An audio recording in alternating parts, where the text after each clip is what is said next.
The VO Meter, measuring your voiceover progress. Whether you're a veteran voice actor just starting out or don't even know how to set a level, we're here to help you avoid the pitfalls along your voiceover path to success. The VO Meter is brought to you by Voice Actor Websites, Vocal Booth to Go, Global Voice Acting Academy, JMC Demos, and Sennheiser. The VO Meter is produced in part using Source Connect, made by source-elements.com. And now, your hosts, Paul Stefano and Sean Daly. Hi, everybody. Welcome to this very special edition of the VO Meter podcast. A couple of weeks ago, we decided to host a series of panels on inclusivity in voiceover. Since we made that decision, several things have taken place around the U.S. and the world that have made the topic even more important. So basically, what we decided to do as two middle-aged white dudes is allow the participants from the communities affected by recent events really take the stage and talk about the issues that are important to them. So we're going to get the heck out of the way and leave you with the fantastic content from the panel discussions. So right after a word from our sponsors, you'll hear a panel discussion on racial and ethnic inclusivity in voiceover, featuring Portia Scott, Nadeem Khaled, Jean-Francois Donaldson, Natalie Naudus, and Natalia Rosminati. Enjoy. Hey, Sean, what's a vocal booth? It's an acoustically treated space to record voiceover, sing, or practice music. Okay, so then what's a vocal booth to go? An acoustically treated space to eat a cheeseburger and fries? No, of course not. Vocal Booth To Go's patented acoustic blankets, noise mitigation products, and portable booths are an effective alternative to expensive soundproofing. They're often used by vocal and voiceover professionals, engineers, and studios as an affordable soundproofing and absorption solution. Oh, I have it now. Actually, I've always had it. I've used Vocal Booth To Go's products for years, and I can't recommend them enough. Vocal Booth To Go. We make your environment quieter for less.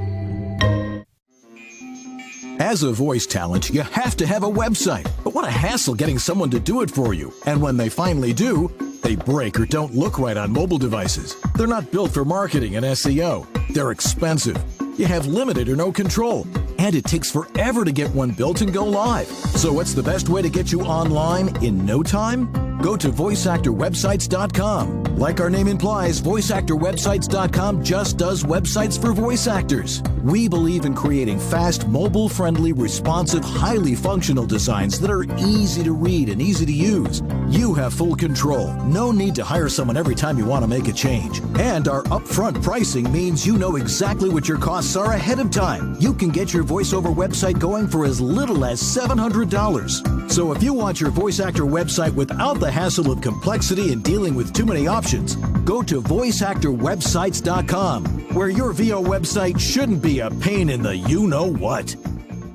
How many times has this happened to you? You're listening to the radio when this commercial comes on, not unlike this one, and this guy starts talking, not unlike myself. Or maybe it's a woman that starts talking, not unlike myself, and you think to yourself, geez, I could do that. Well, mister, well, missy, you just got one step closer to realizing your dream as a voiceover artist, because now there's Global Voice Acting Academy. All the tools and straight-from-the-hip, honest information you need to get on a fast track to doing this commercial yourself. Well, not this one exactly. Classes, private coaching, webinars, home studio setup, marketing and branding help, members-only benefits like workouts, rate and negotiation advice, practice scripts, and more. All without the kind of hype you're listening to right now. Go ahead, take our jobs from us. We dare you. Speak for yourself, buddy. I like what I do. And you will too when you're learning your craft at Global Voice Acting Academy. Find us at globalvoiceacademy.com. Because you like to have fun. Walgreens, because it's flu season. You live in a place with doorknobs and handrails and, people. We tried booking a vacation rental on one of those other websites. They don't always tell you everything. The stars take it to the red carpet. We are back live from the red carpet. California leads the way for change in America, and so does Kamala Harris. Rated M for mature. Claire Redfield. And who exactly are you? So, yeah, what hashtag should I use to describe a grown man in a tuxedo wrestling a goat? And prior to 1933, many of them belonged to a variety of political parties that were now outlawed in Germany. This is the story of how Q got curly. Quinn was crazy about curls. Curly fries, curly straws, curly-haired dogs. Hey, Jay Michael here. Thanks for listening to the VO Meter podcast. It's one of my favorites. If you're looking for a great demo like the ones you just heard, check out jmcdemos.com for more information. So a few weeks ago, Paul came to me with the idea to do a series of episodes on inclusivity in the voiceover industry. And with the recent protests and the resurgence of the Black Lives Matter movement, we felt that this discussion was more important and more relevant than ever. So we'd like to welcome our guests today from all facets of the VO industry to share their stories and struggles in this race inclusivity roundtable. Yeah, thanks for being here, everybody. We're so honored to have you all here as part of this discussion. Now, as Sean said, I thought about this a couple of weeks ago, and the reason was a bit of an awakening on my part. As you guys can see, I'm basically a white guy, even though I do have some specific European heritage in my background. My great-grandmother was from Spain, and my grandfather was from Italy. So technically, I am Hispanic and Italian, as well as a few other things. But in actuality, I've never had any issues with racial discrimination or any sort of bias towards myself as a white American dude. But I am married to a woman who's half Filipino, and thus my kids are a quarter Filipino. So the three of them don't really look very Asian, so to speak. If you're familiar with the actor Rob Schneider, they have about the same percentage of Filipino in them that he does. His mom's half Filipino, and his dad is not. So his basic complexion is basically what my kids look like, especially the oldest one and the youngest one. So a couple of weeks ago, right before the pandemic started, or as it was really kicking into gear, I went to an NBA game in Washington to see the Washington Wizards. I think it was the last NBA game that they had before the NBA canceled the rest of its season. And as Natalie probably knows, the Washington Wizards arena is located in Chinatown.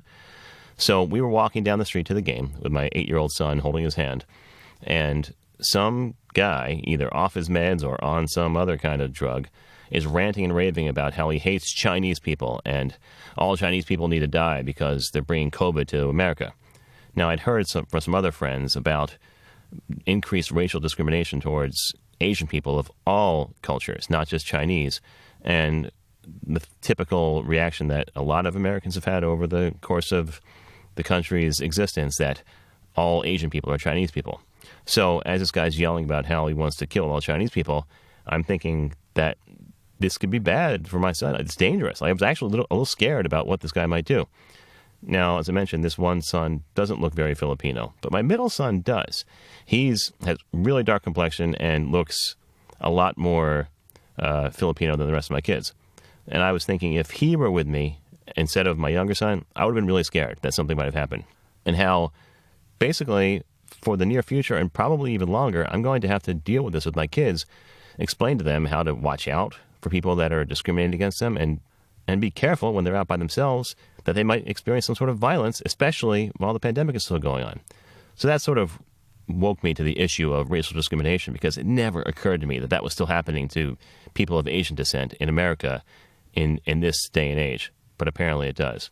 So I wanted to bring it back to what I do for a living in VO and talk about how all racial inclusivity and diversity affects the VO world. So thanks again for being here. Thanks. Glad to be here. Yeah. So if you could, let's go around the table, or round table, so to speak, and introduce ourselves. On my screen, it looks like Nadeem is first. So Nadeem, can you introduce yourself, please?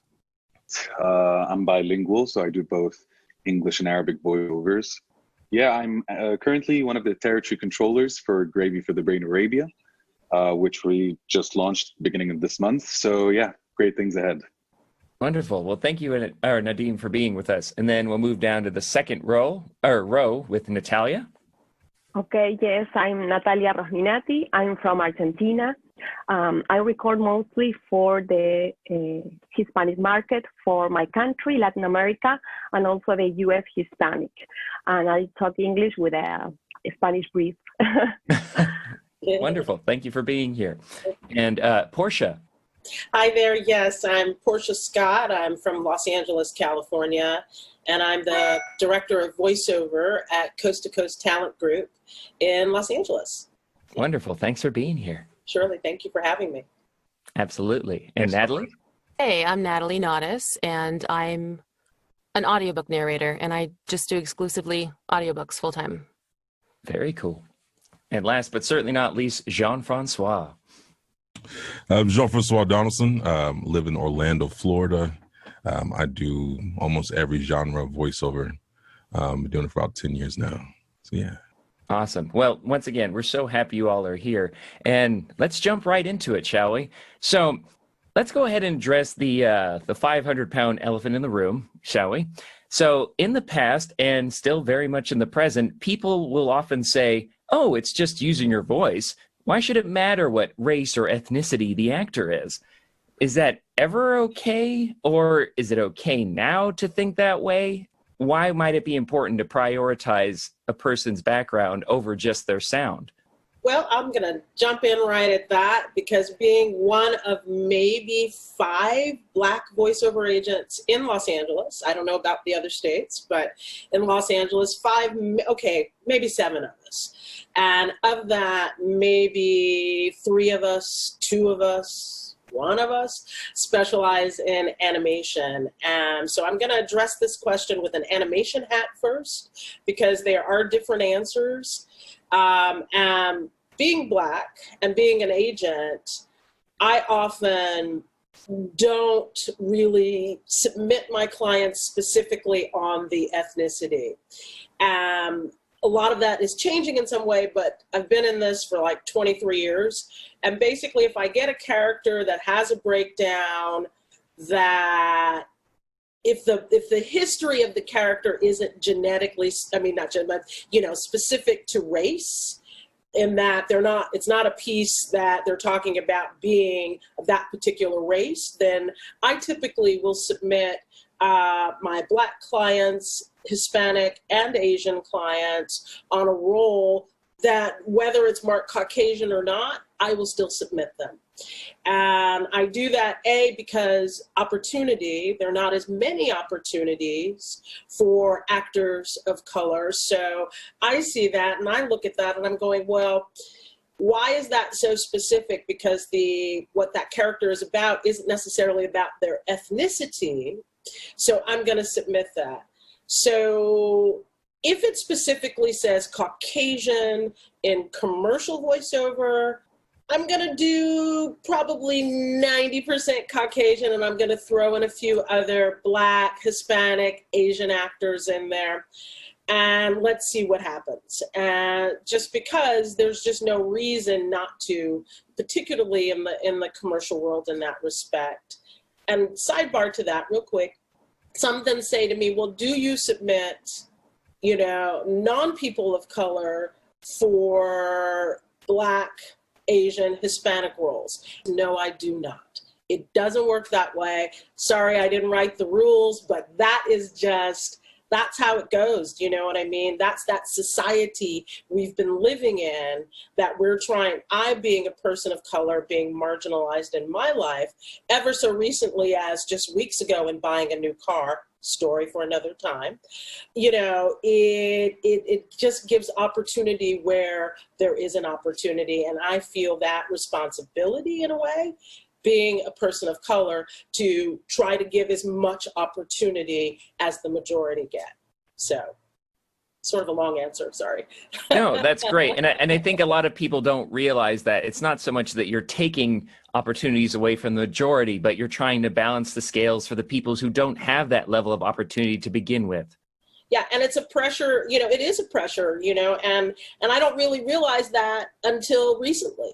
That, oh, wow, so I'm really carrying that with me in my daily work, trying to make opportunity, trying to stretch out the scale so that it is balanced and equal. And I'm super happy to do it, actually, but nonetheless, yeah.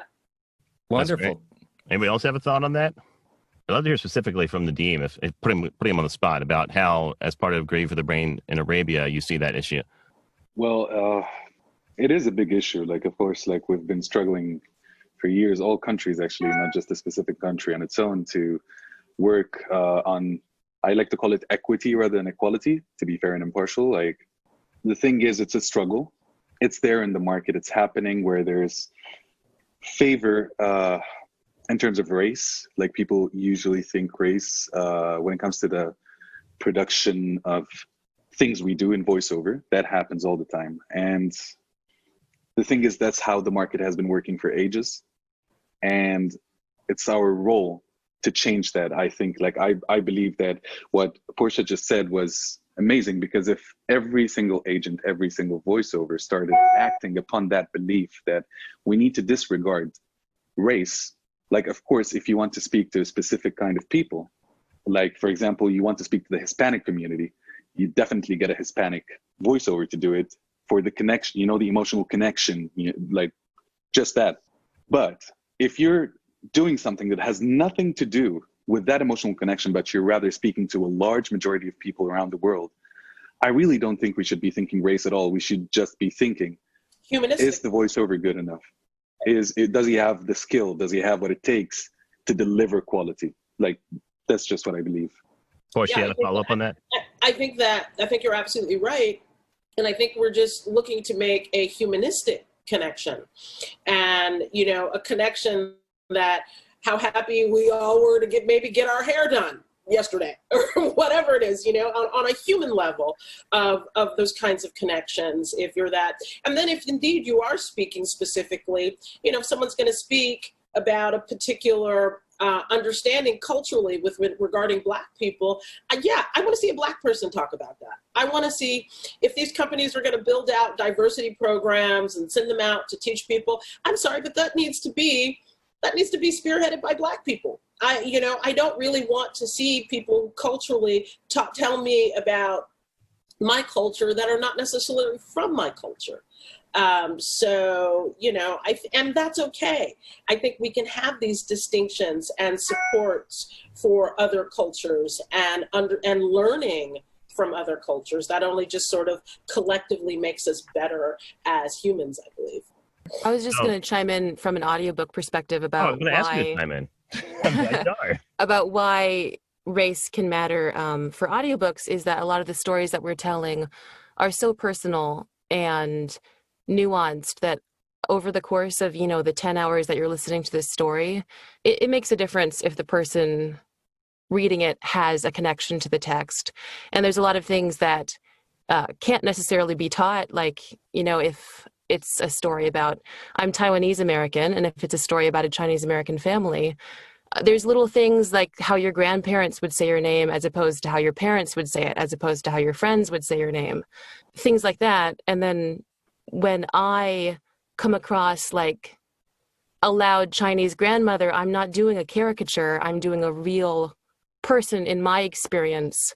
So it has a deeper connection, and thankfully in audiobooks they do try to cast at least Asian. It's not always perfect, and if I know someone who's better, I try to refer it out. But honestly, there needs to be a lot more diversity in audiobooks, because I do a lot of books for Japanese Americans and Vietnamese, and simply because there aren't very many. The diversity in audiobooks is very narrow. There's not very many people who aren't white. I'm often the least white person in a room at audiobook conventions, so work to do there. Yeah. Any other thoughts on that specific topic before we move on? Real quick. Do you mind? Oh, sorry. Yeah, I'm sorry. Yeah, just real quick. I will say, I won't say the buyer, but one of my very big animation buyers has already made a correct that I've seen. And I don't know if you call it a correct, but a shift maybe, because not that it was wrong, but a more specific shift is in a breakdown. Typically, unfortunately, I find for Asian American actors that it just says Asian. Mm-hmm. And we have to sort of, as agents, round up all of our Asian talent. And sometimes I'm thinking, and then I look at it, it's like, well, you know, it's maybe a Chinese name, or maybe it's even Southeast Asian, say. And so we have to sort of bring in all of our talent for that. And culturally, they're very different, as we were just learning. But I will say this buyer specifically wrote in the breakdown, it didn't just say Asian, it was really specific. It was Japanese and what they wanted. They were specifically looking for Japanese American actors. However, other Asian, cultures, or they didn't say cultures, but other Asians are welcome to also audition for it, something of that nature. And I've never seen that detail. And it's just a nod. I think it's just a respect. It's a nod to culture to understand that we're not lumping all of this, the Asian diaspora all into one, category. We recognize, we see you. We this is what we want. We want Japanese, but if we can't get that, we also are open to other Asian American actors. So I had never, ever seen, it's a huge company. And I just was like, okay, systematic change. That's it. Systemic change. It's we're in the precipice of it. Let's keep going. I just wanted to follow up quickly on just on a small note, it really also has to do with the content and the genre of the project you're doing. It really has to do with that because I'm just going to give an extreme example because I'm an Arab, so I don't even need to say the stereotype that goes out, but if you're looking for an Arab to play a terrorist role, that doesn't really work, that's no. Bad boy, don't do that. In my opinion, that doesn't work. If you get to know Arab people more, we have a lot of sense of humor, so it doesn't matter that much to us. We don't get that offended, but still, you shouldn't be associating that through the content itself. But rather, if you're thinking terrorist, you need to play that in the content or whatever, you should be thinking on what would actually serve the message or serve the content itself to be delivered to the listener. You shouldn't associate these kinds of stereotypes. I know it's kind of sensitive, that area, but I just wanted to clarify that, yes, we can be inclusive, but not all the time. Sometimes you just need to, I need that person of that kind of race to play that kind of role without associating any stereotypes to it, because that's how we build the future, through young listeners even specifically, because they listen to these things and their backgrounds get shaped all around that idea. So that's what I just wanted to say. Let me jump to this question because it'll fit perfectly. And Natalia, I'd love to hear your view on this too. So it's not our next question, but Nadeem just teed it up, so I'm going to go to it. What other roles do you, as a person of color, get pigeonholed into or stereotyped into that you'd rather not play? And do you feel in voice acting there's more freedom to be roles that you would never be cast for on camera? And Natalia, why don't you start? Yes. For example, for the Latino actors for voiceovers, there is a very stereotyped character, For example, in my case, I record, as I told you, for all Latin America and my country, and I record everything, promos for Nat Geo, National Geographic and everything. But if I record to the U.S. Hispanic with strong accent, the characters are always the same, like a girl who lives in poverty and needs help, financial help from the government and health insurance, and she's alone or something. It's always mostly of the cases like this, and there are so many people. We know that the history of the Latinos going to the U.S. It was difficult, and it was a life of hard work and everything. But not all historics of the Mexicans, for example, are all the same, and we are all in the same bag. And it's not like this. For example, in Argentina, we have many races, and it's okay to be like this. We are all, our families have their heritage of Italian and from Spain, from France, Germany, and everything. And so we are all different here in Argentina, and it's okay to be like this. And we can perform any character. It's a very different reality.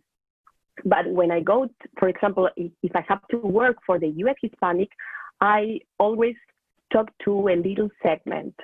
Okay. Who else has experience with being stereotyped? So I was a stuntman for 8 years, where I've played plenty of thugs and henchmen for, bosses and such. But as in speaking roles, I think almost every Black actor nowadays comes to a conclusion when they decide to become actors that they are going to subconsciously or consciously not take certain roles.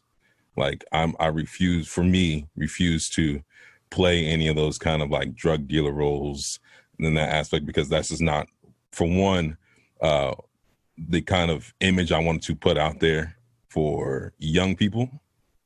But it's just an image I just don't want for myself. You can give me the doctor roles and the lawyer roles and the husband roles and the dad roles all day long. I will take those, but there's a certain roles I just won't take because it's just that positive representation that needs to be for us changed. In voiceover, there are a lot of roles that I won't take depending on the content. And I know some writers, when they write roles, right, they write these, ads and stuff like that for, to direct towards, certain groups like African Americans, Black people, they try too hard and becomes very caricature. Have been some instances where I was like, hey, I would love to do this, but it's not natural and it's not realistic the way you wrote it. And I apologize, and I would love to help you make it more realistic for you so that we can, get the message that you're wanting out there. But the way that it's written, it's for your company. I would hate for them to be seen in a certain light of how this would be performed. How's that feedback usually received? Usually it's welcomed, because again, it's not a drastic rewrite. It's just, we don't use that. Even when people are like, oh, well, talking Black or using Ebonics, there's still a linguistic rules that apply to that. Like, we don't just say random stuff that just comes out, and like there's actually rules to how that slang or relaxed language is spoken. And if you're not around that, or if you're not, or at least have somebody of that ethnicity in that as that writer, or in the writer's room, or at least in a approval position, you're not going to know.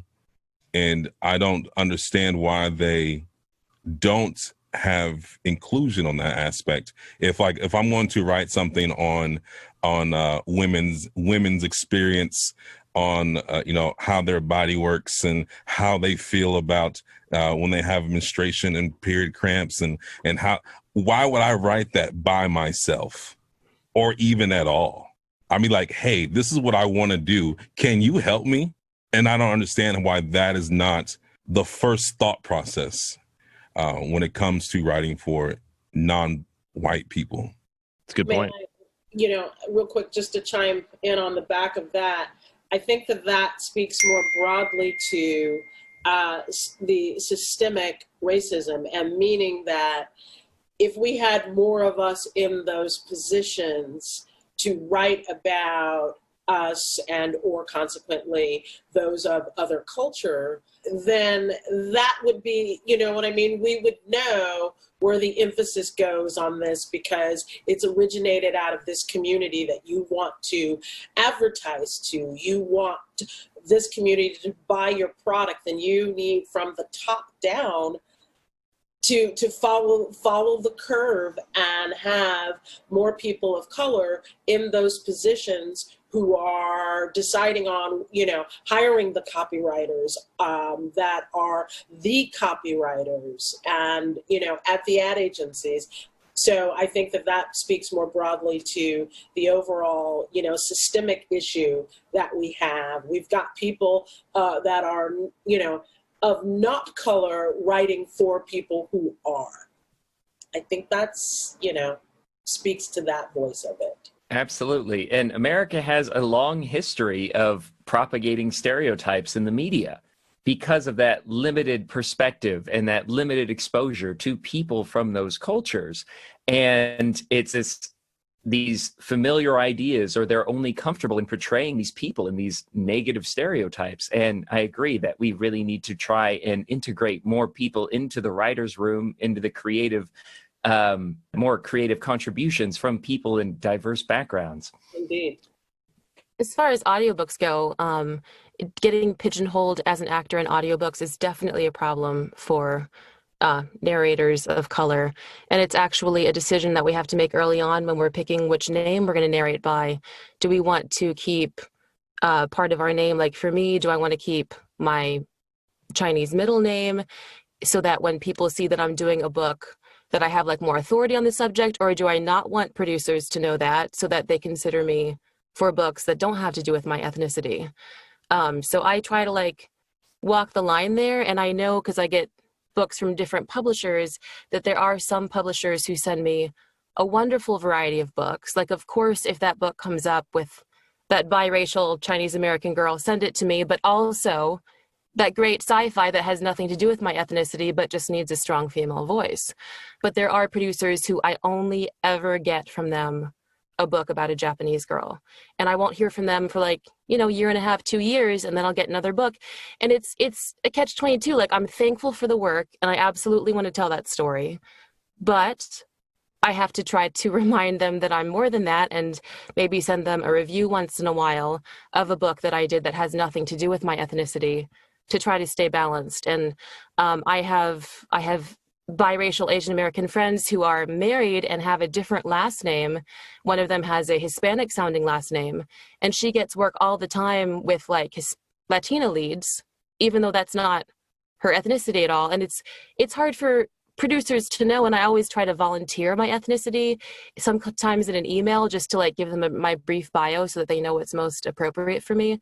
But there is this feeling that you have to help educate your producers, and also know that some of them aren't going to see you as more than your race, even if I don't sound like I'm Asian necessarily. I can do all kinds of stuff. So we have to like curate our own careers and in that way, and just do our best to keep things balanced. I also wanted to just add an aspect of when we talked about getting pigeonholed in the agent world. When I was first starting out I started in 2000 and started professionally part-time doing it 2011. From 2011 to 2017, I was making maybe top around $5,000 in voiceover. And I had signed with another agent, and it was the same agent as one of my friends and colleagues. And I was just talking to him, just doing, catching up with him. And he said, I got a bunch of auditions. I'll talk to you later. I was like, yeah, I only got like one. And he's like, well, I got like 7. And I was like, oh, okay. He's like, you didn't get this, this, and this? And I was like, no. And he goes, you'd be perfect for this. And I was like, yes, I would. So I was like, I wanted you to do me a favor. And I was like, just for the last 2 months, I need you to send me, just count out how many auditions you get from this agent. And for every 7 auditions he got, I got 1.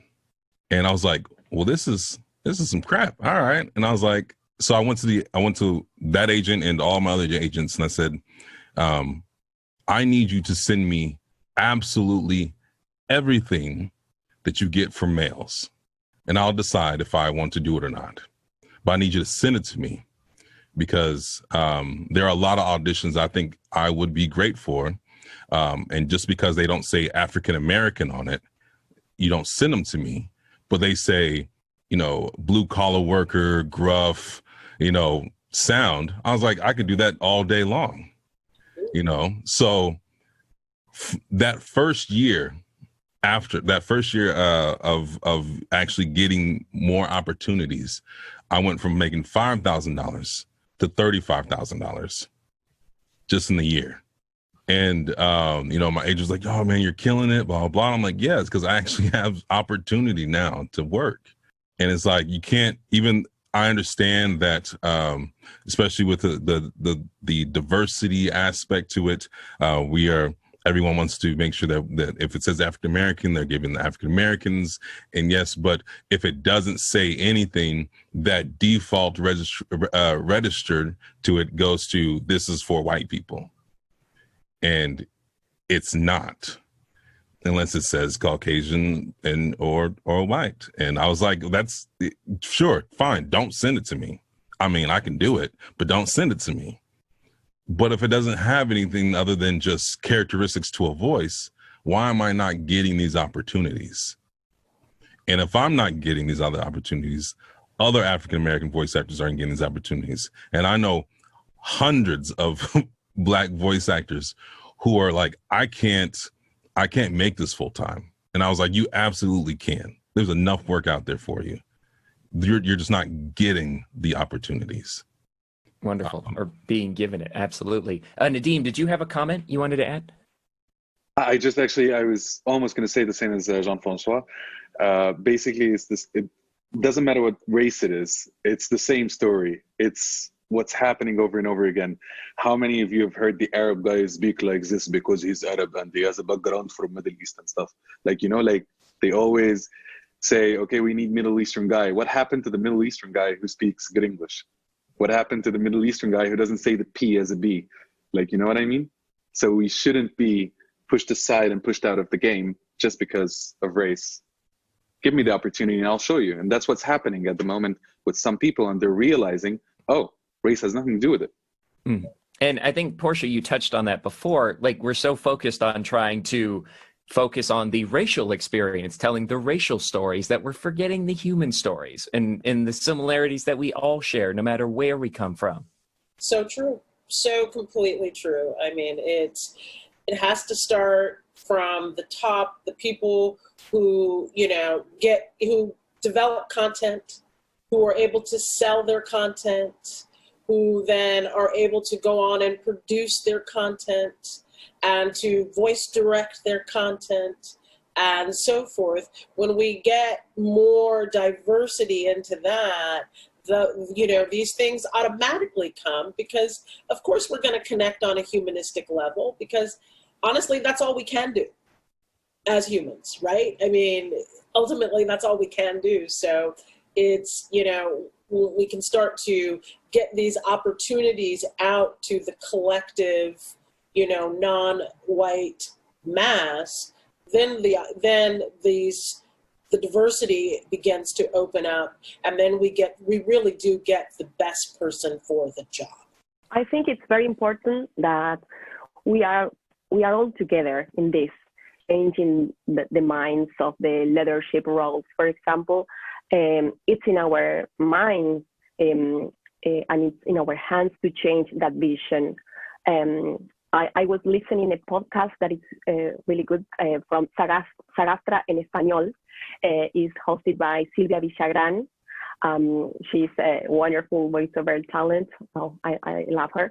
And there is a non-profit organization for the Latino community. It's a new one, and it's called, I put it here, La Collab. And all together they want to help all that kind, all artists, Latino artists that want to offer their services, and they cannot do that because of the stereotypes and everything. And it's a good help, and I think it's our responsibility too to get together and even more important to talk about it and to get others know that we are humans and we have the same capabilities of doing a lot of things, a lot of roles, and we have to show that too, and that's why it's very important to have these places for discussion. Well, kind of leapfrogging off of that, I think this is very sort of a sister argument to stereotyping. How do accents fit into the ideas of inclusivity and racial diversity in casting? I mean, what we touched on a little bit, but what sort of accents is it okay for an actor to portray if they're not from a specific background. And especially in, say, for Natalie, like an audiobook or animation work where you're asked to play many different characters. What is considered an authentic accent when it comes to race? I'll go ahead and jump in on that. In the world of animation, which is mostly what I do, truth of the matter is that accents, we don't really use them. They don't come up that often. You look at look at the last 3 Academy Award animated features. Not really any accents. Maybe Toy Story 4, we got some Southern, right? We might, we have that. So really, accents by and large in animation aren't something that are always called upon. However, when they are called upon, there are certain buyers, big, huge buyers, if it's Pixar, Disney, Nickelodeon. I'll say something about Nickelodeon, and I'll give them great credit. We work on a show called The Casa Grandes, which is, maybe the second animated series for Latin Americans, or a Latin audience, I should say, Hispanic, Latinx audience. And which is crazy to think that, wow, there are 2, Elena Vavalor and the Casa Grandes. Crazy, but nonetheless, in their quest for casting, they only wanted, for the character which we booked, Ronnie Ann, they only wanted a Hispanic American talent to be submitted. It needed to be authentic. Ideally, they wanted Mexican American talent. However, same thing, they opened up the talent pool, but their focus was, fortunately, my client, Isabella Alvarez, is Mexican American. So, and that's like such a beautiful fit. Now, she does not have an accent. She's born here and she doesn't have an accent. And in fact, she, really wasn't as fluent in Spanish. However, the team rallied around her. Her parents speak fluent Spanish, so she got a little bit of that. So every now and again, they'll drop that into some of the episodes, her speaking a little Spanish that has a little bit of an accent to it. So by and large, if it is used, they do most, even video games, if it's a video game and they want Russian, they're going to want to get as close to the mother country as they can on the accent, as truthful. So I find in animation, they really hold a respectful line and really try to get what is authentic and truthful.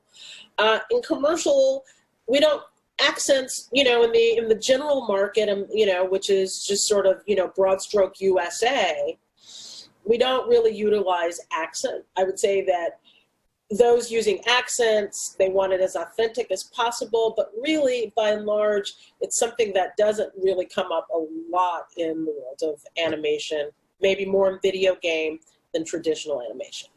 I feel that's certainly something that's changed in the last decade or so, because there was a lot more of those stereotypical performances that we talked about before in those earlier animations, like Hanna-Barbera and Warner yes. animations and stuff like that. So that's actually a welcome change, I think. But did anyone else want to comment on that? Well, just quickly, audiobooks. I'm the only voice for the whole book most of the time. So if there's a Black character, Latina, Korean, it's all me. So we do have to do the accents if the book says that there's an accent. So I try to do it with as much respect and authenticity, basing it off real people, not caricatures, as I can. But something that's like a pet peeve of mine that I see white narrators doing is that, like, if there is a Chinese doctor, he's got a Chinese accent. And I'm always like, the race, unless it says that there's an accent, I stay with the general dialect of the whole book. Because, I was just watching a movie with my husband, and there was a Korean American actor who was like my father's age, who sounded like any other white suburb guy. And my husband said to me, he said, I'm just not used to seeing someone of that age on TV without an accent. And it's true. Like, usually that guy, every other movie he's been in, he's had to put on broken English when that's not his accent. So that's my personal pet peeve that unless it says that there's an accent in the book, I don't do it. That's just my thing. Mr. Donaldson, you had a comment? As for like accents in, like I do a lot of commercial work, and I do a lot of regional work. For me, it's more of just the feel of it. I can do a caricature of that dialect or accent, whatever, but it's more like I might just throw in a word or something like that. That might be just a pronunciation of how they pronounce it. And this is not, and the rest of it is just my general dialect, I guess. And I also want to touch, I guess, on the aspect of when people go, well, it's if I can't do a Black character and a Blaccent, or as they call it, what about other accents? Why can I do that? Well, it's like, well, for one, if I were to live in Russia, let's say 10 years, I would probably pick up some Russian. I might have picked up some of the dialect in that aspect to it. I might even actually develop an accent of some sort to it. If I live in Spain or Mexico or anywhere else, I can learn those languages and I can learn those dialects, but you can't, as a white actor, be Black. You can't act Black. There is no acting Black. You can act a characteristic. You could be happy and sad and surprised and all that aspects, but you can't be Black. I can learn Spanish. I can learn Russian. I can learn German. I can develop those accents while learning those languages, but I would still be Black. So when people go, well, if I can't do a Black character, then why can you do an accent? Because I'm doing an accent. It's a language. It's linguistics. I'm not changing races. I will be Black doing a Russian accent. I'll be a Black Russian. There you go.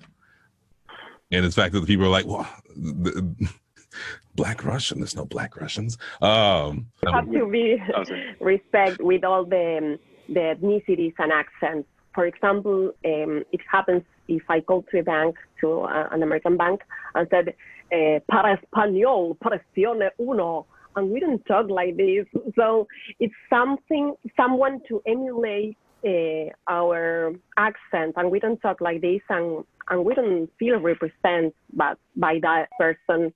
So in some cases it can be offensive too. So I think it's the main topic here is respect the accent and the ethnicities, and to keep it more real and natural as possible. Yeah, we may be a bit worried these days about these things, but let me remind you that 100 years ago, 200 years ago, people weren't traveling around the world as much.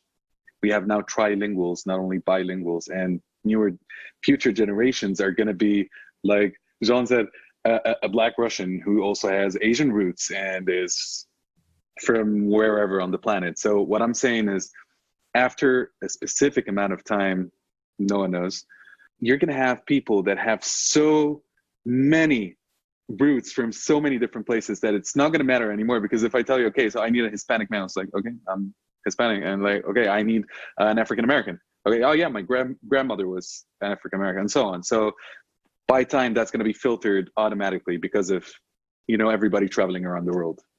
Wow. Once again, you have led to my next question. It's almost like you're reading my mind, because I swear I did not send. I'm sorry. No, it's great. I love it. I have to do zero work on the segues. It's perfect.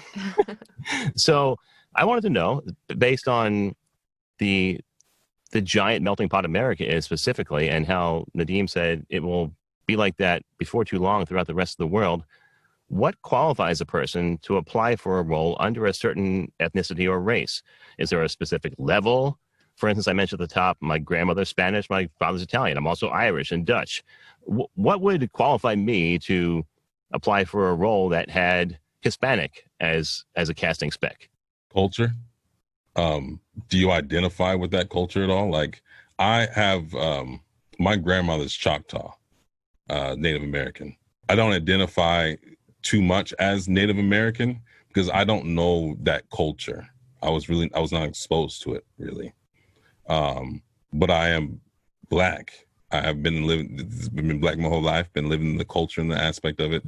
But when people talk about Native American issues, I can't, even though I am part Native American, I really can't speak on those issues because I have not lived that experience. So even though you are Italian and Spanish, I'm pretty sure you have maybe some type of cultural hold on one of those issues. If not, you associate as a white American. So that is your culture. With, you know, if you would say, hey, can you speak to me in Italian? I don't know if you could or not. I mean, I can sing in Italian. The answer is no, by the way. You know, it's like, you know, I want somebody to speak to me in Italian, and you're kind of like, well, I'm Italian, but I can't do that. I don't have a foothold in that culture. But yeah, it's just more of it's just culture for me.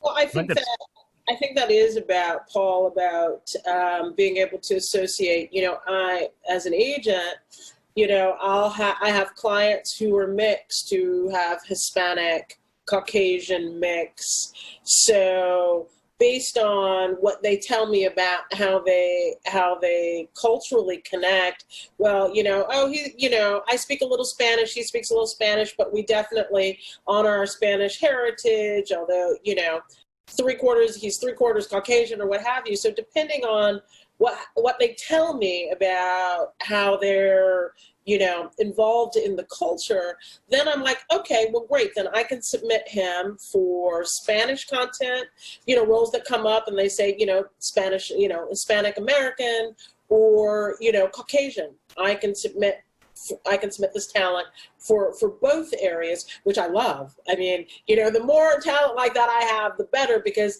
that means that there's just more opportunity for everybody on the page there. So it just, I think it depends on really how the person is associating in the culture of their mixed ethnicity. And that goes back to what Natalie said earlier, right? About how imbuing your cultural background is really what you're looking to do in these characters, and not base it solely on some magical number that someone puts on identifying you as a certain ethnicity. Yeah, and I don't know what the clear answer is to that. I think it's something that everyone in industries are going to have to figure out together, because you end up with mixed babies like me, who I'm not Asian enough for some books and I'm not white enough for some books. And it's like, but I have to belong somewhere, but I've never done a book where the character was my exact fun mix of ethnicities. So unless I feel like I can't identify with the book and then I send it back and say, hey, I have someone better for you, I make a reference if I can. But I don't know what the answer is.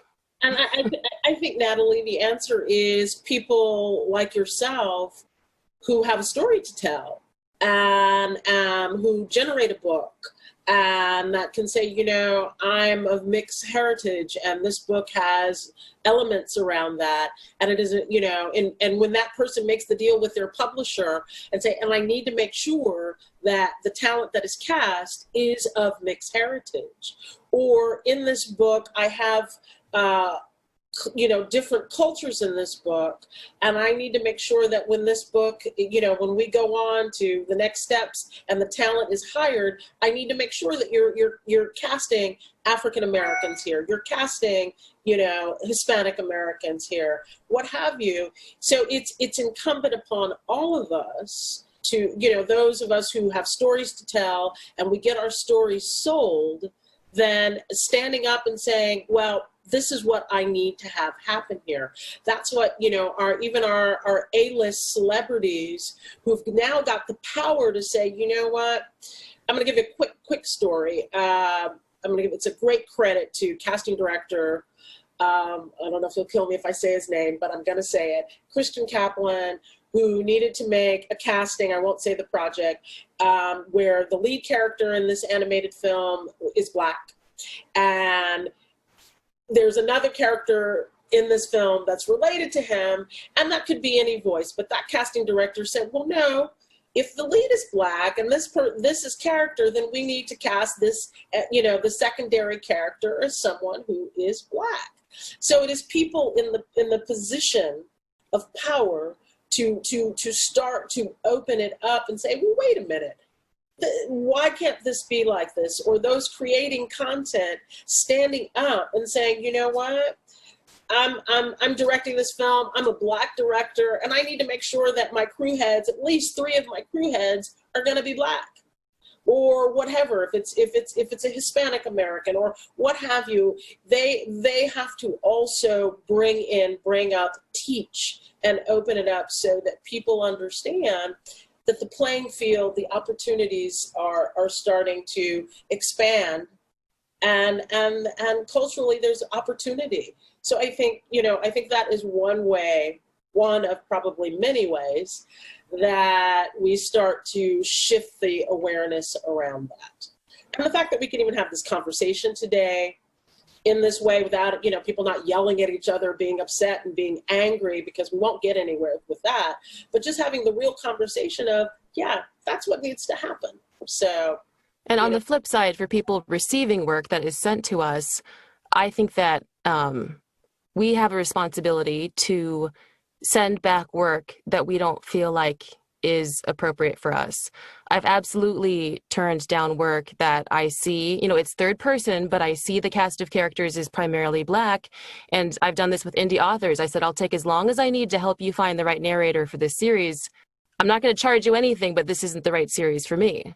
And I absolutely do that if I know if there's like a lot of Thai in a book and I have to know a narrator who speaks Thai, you bet I'm going to tell the producer, you know what?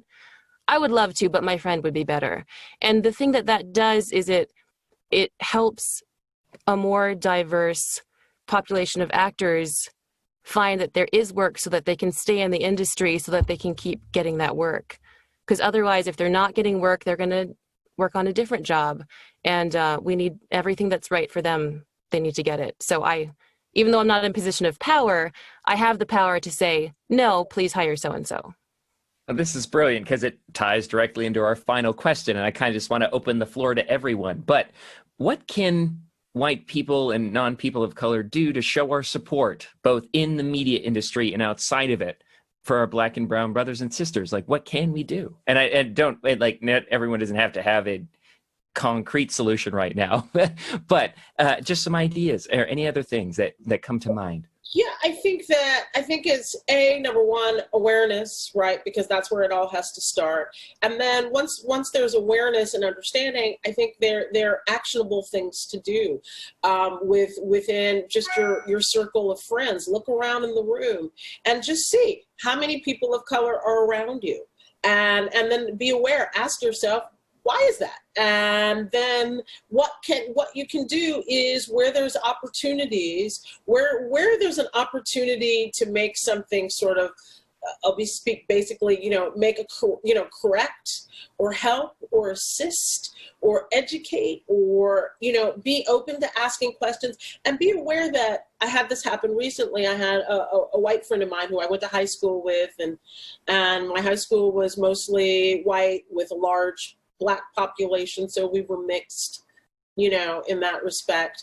Email me something and say, is there a problem in saying my colored friend? Because I hear people say people of color. Can I say my colored friend? And I said, no, you can't say that. The people of color is a way that we've taken it and we've owned it, and wasn't imposed upon us by the pernicious South. So no, you can't say that. But this is what you can do. This is what you can say. And she took a while to get back to me, and she goes, I had to really deal with being offended by what you said. And then I said, well, you see, you being offended is part of the systemic racism that's built in. The fact that you can come to me and ask me a question and I can tell you the truth, and then you get hurt. You have to understand why you're hurt. So I think it's just educating yourself and being exposed in the culture and around people, and donate. Black Lives Matter, donate, Southern Law, donate where you can, march where you can. I think that would be the things that I would say that white Americans in this case can do to support and help, because really it's not going to change until it changes from that side of the street. If I can jump in, it's just awareness, or let's say empathy built on awareness. Like sometimes empathy takes the wrong direction with some people because they want to be empathetic and they just have the wrong information in the back of their heads because they didn't feel the pain, they didn't feel the emotion of that specific culture. So it's kind of like an equation, just like awareness plus empathy, or empathy built on awareness. And that's the answer you've got. People actually feeling the love and care towards each other in regards to emotion. And that way they can respect each other more. Like there's no guarantee there won't be a moment where somebody's not gonna get offended, you know, like there will be moments where you're gonna get offended anyway. But it's a, you know, two-way lane. We also gotta release the tension. We gotta be like, okay, it's good for you to ask. Like I might have been a little bit offended, but the reason is this and this and this, and explain the reason behind that. That's how we can help the people, in my opinion. I think also that the word has power, right? So probably stop saying that the white and the black and everything, it's all, we are all people, we are all humans, and that's the main thing. And we have feelings and we have families, and that's what really important, what really matters. For me, Portia said that it has to start from the top. And so when you do acknowledge the fact that there is a problem, to ask questions and to accept the answers and say, okay, how can I help? And if we say, this is how you help, and you go, okay, let's do that. Let's try it. Let's give it a go.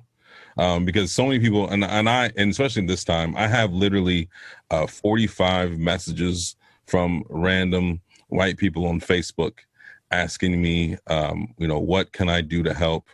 Or me getting in a conversation with a person about what's going on.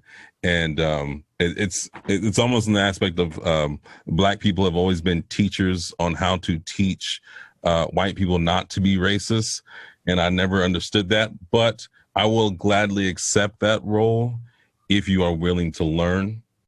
And I will never turn my nose up at you because, you know, there's Google and you can find out for yourself.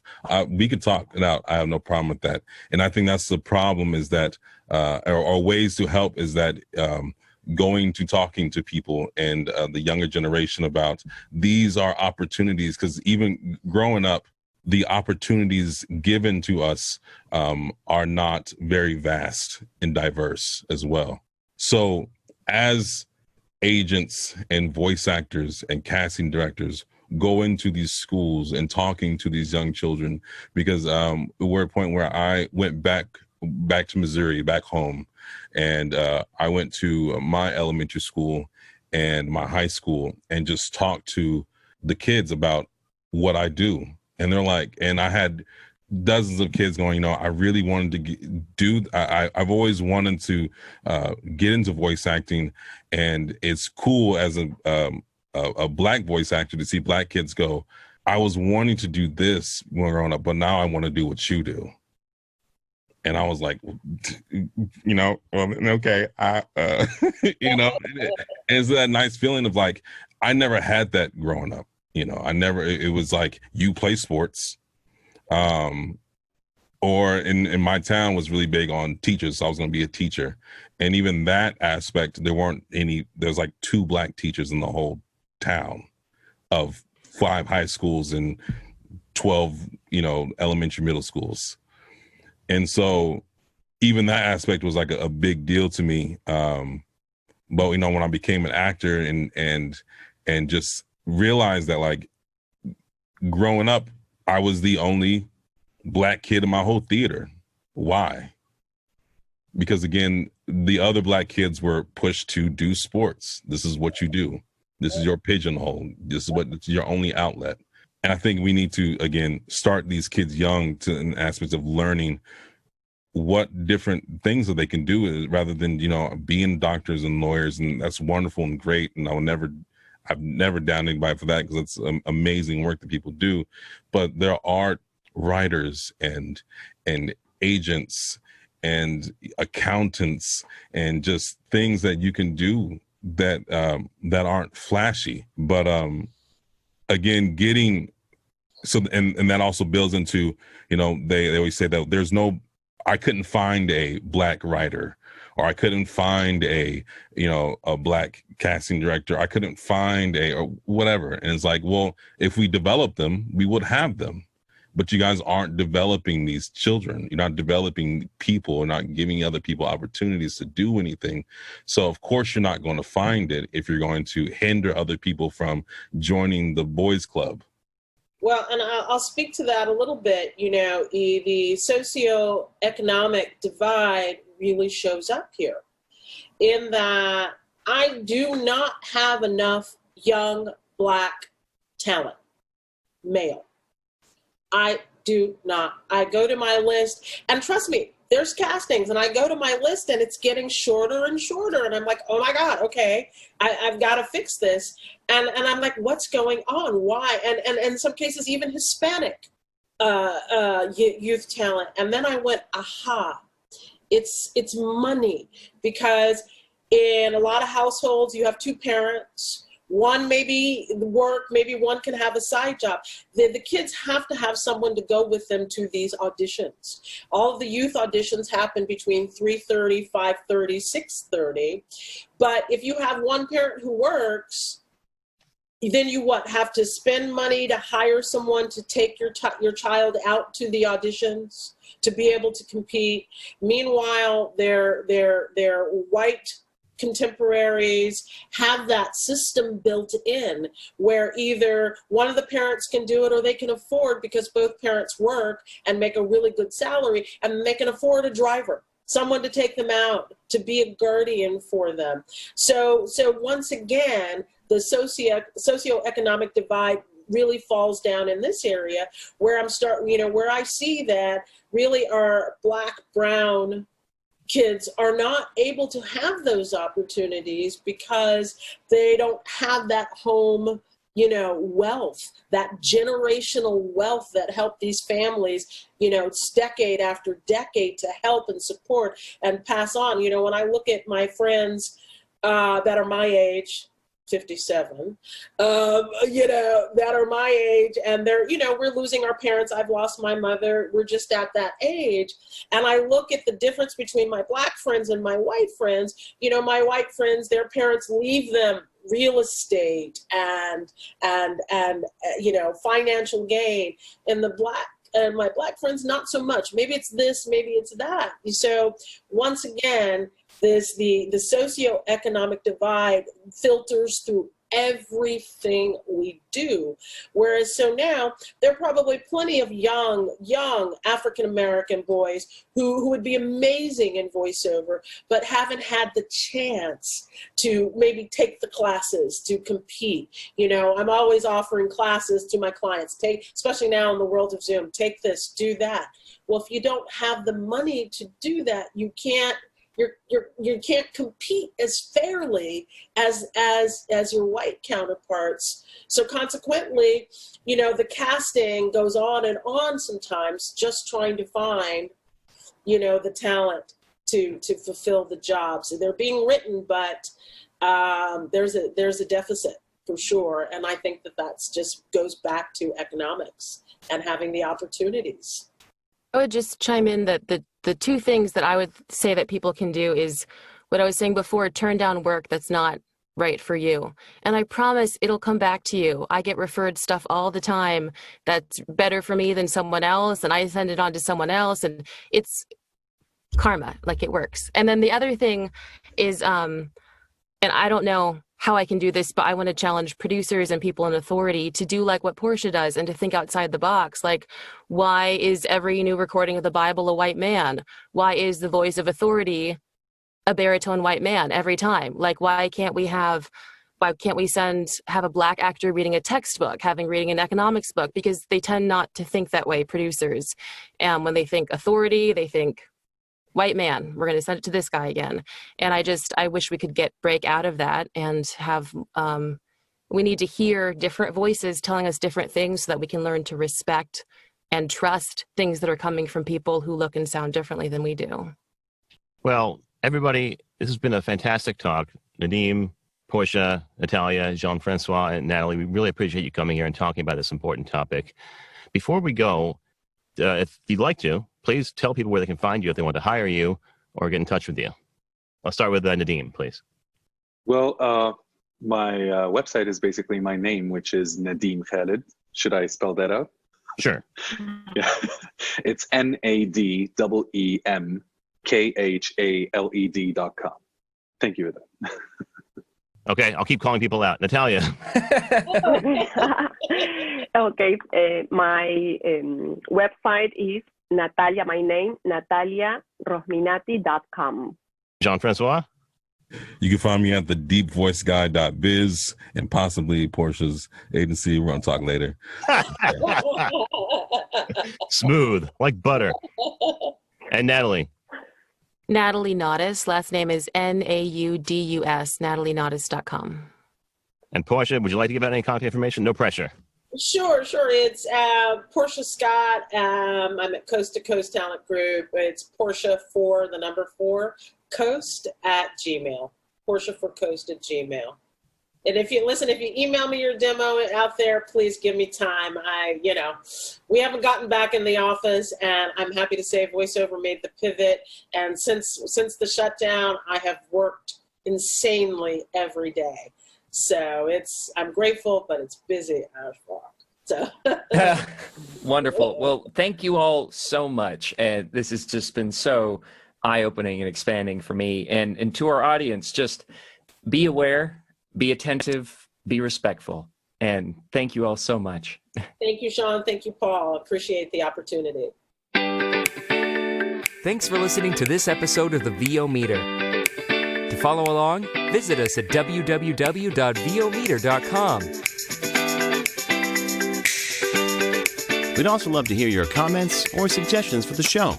Or if you have a questionable gear purchase, tell us all about it on our Facebook page or on Twitter at the VO Meter.